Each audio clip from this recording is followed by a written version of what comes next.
Advanced Steel offers a camera feature that enables you to isolate objects in a specified bounding box and automatically generate specific views on your 2D drawings. In past releases, these cameras would always include all objects located inside or passing through the extent of the camera bounding box.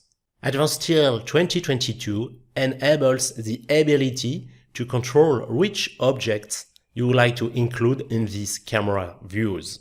For example, a camera view may be created by defining a view direction and giving it a name. You can use this view for drawing creation by assigning it a specific drawing style and scale.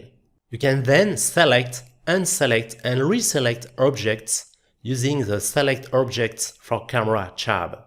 Using the Mark Objects button, you can highlight the selected elements in red. You can then utilize a drawing process to automate the creation of general arrangement drawings based on these cameras. As a result, you will obtain drawings that have been automatically labeled and dimensioned based on your preferences. This new feature offers you greater control of 2D camera views generated from your 3D model in Advanced Steel.